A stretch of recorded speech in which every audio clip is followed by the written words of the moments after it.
Hello students, आप exercise 7.1 पढ़ रहे हैं।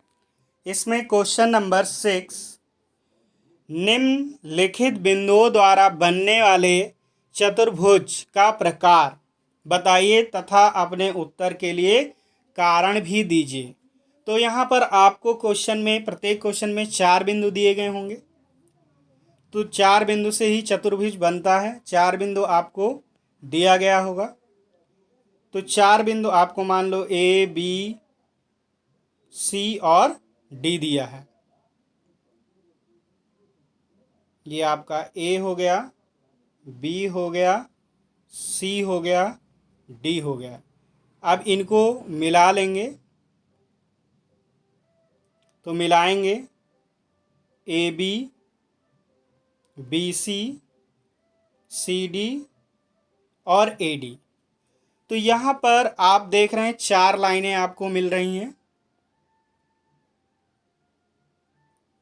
4 लाइनें, एक आपका ए बी हो गया, दूसरा बी सी हो गया, सी डी हो गया और ए डी हो गया। अब इसके बेटा ए के निर्देशांक आपको दिए होंगे, बी के दिए होंगे, सी के दिए होंगे और डी के दिए होंगे। ध्यान दीजिएगा, ए के दिए होंगे, बी के दिए होंगे, सी के दिए होंगे। अब ये 4 निर्देशांक दिए गए हैं। तो आपको चतुर्भुज के प्रकार, तो हमें कुछ नहीं करना है बेटा, 2 बिंदुओं के बीच की दूरी का फॉर्मूला लगाना है। आप क्या करेंगे, ए बी, पहले साइड ए बी निकाल लिया आपने, ए से बी, ए बी ज्ञात कर लिया मान लीजिए, और दूसरा बी से सी, बी सी ज्ञात कर लिया दोनों बिंदु के बीच की दूरी का फॉर्मूला लगाकर। और आपने सी से डी, सी डी ज्ञात कर लिया दोनों बिंदुओं के बीच के दूरी का फार्मूला लगाकर। और ए डी भी आपने ज्ञात कर लिया। अब ये 4 भुजाएं आ जाएंगी।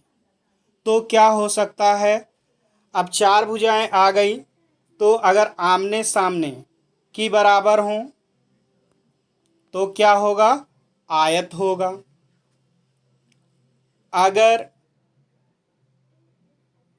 मान लो आपके ये चारों बराबर हो गए तो 2 चांसेस हैं, या तो ये समांतर चतुर्भुज हो, लेकिन चारों बराबर होने से आमने सामने के बराबर हुए तो क्या हो गया, आपका समांतर चतुर्भुज होगा। सॉरी, क्या होगा, समांतर चतुर्भुज। और फिर आप विकर्ण भी ज्ञात कर लेंगे। क्या ज्ञात कर लेंगे, विकर्ण। विकर्ण आपके क्या आएंगे, ए सी, विकर्ण ए सी आएगा और विकर्ण आपका बी डी आएगा। ए सी और बी डी क्या आ रहा है, ए सी आ रहा है और बी डी आ रहा है। तो ये भी आप दूरी के फॉर्मूले से ज्ञात कर लेंगे। अब चेक करना है, केवल अंतिम बिंदु ये है कि आपको देखना है, आपने सारी चीज़ें ज्ञात कर ली, ए बी ज्ञात कर लिया, बी सी ज्ञात कर लिया, सी डी भी ज्ञात कर लिया, ए डी भी ज्ञात कर लिया आपने। और विकर्ण भी ये चीज़ ज्ञात की, ये ज्ञात किया, ये ज्ञात किया, ये। और आपका विकर्ण, विकर्ण क्या है, ए सी, ये भी ज्ञात कर लिया। और विकर्ण बी डी, आपने बी डी ये भी ज्ञात कर लिया। जब चारों आपने ये 6 चीज़ें ज्ञात की, अब मान लीजिए क्या है, आपके विकर्ण दोनों बराबर आ गए और 2 भुजाएं बराबर आ रही हैं तो आयत होगा। अगर विकर्ण बराबर नहीं आ रहे हैं और आमने सामने की भुजाएं बराबर आ रही हैं तो आपका क्या होगा, अगर आमने सामने की भुजाएं बराबर आ रही हैं और विकर्ण नहीं तो आपका केवल समांतर चतुर्भुज होगा। अगर चारों भुजाएं बराबर आए, विकर्ण बराबर ना आए तो समचतुर्भुज होगा। अगर चारों भुजाएं और विकर्ण भी बराबर हों तो आपका वर्ग होगा। और ठीक है ना, तो इस टाइप के आपके क्वेश्चन, अगर कोई भी भुजा बराबर नहीं है तो विषम, है ना, विषम बाहु चतुर्भुज होगा। तो इस प्रकार के आपके ये चतुर्भुज हैं। तो आपको मैंने केवल और केवल हिंट दिया है, आप दूरी का सूत्र लगाकर आप ज्ञात कर सकते हैं। भाई भुजाएं ज्ञात कर लेंगे, विकर्ण ज्ञात कर लेंगे, उसके बाद आपको डिसीजन लेना है।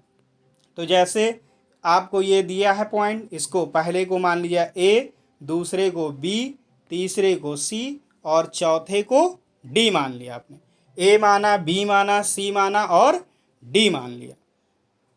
पहला पॉइंट आपका ये हो गया, दूसरा ये हो गया, तीसरा ये हो गया, चौथा। अब आपको क्या करना है, ए से बी निकाला, ए बी, बी से सी निकाला, सी डी और सी से डी और फिर डी से ए, और उसके अलावा विकर्ण, जैसा कि हमने चित्र भी बनाकर बताया था। ए आप बना लेंगे, ए बी सी डी, तो ए से बी निकाल लेंगे, बी से सी, और आप विकर्ण निकाल लेंगे, विकर्ण ए से सी निकाल लेंगे और बी से डी निकाल लेंगे, और उसके बाद देखेंगे क्या है। अगर चारों भुजाएं बराबर हैं और विकर्ण बराबर हैं तो वर्ग होगा। आमने सामने की भुजाएं बराबर हैं और विकर्ण बराबर हैं तो आयत होगा।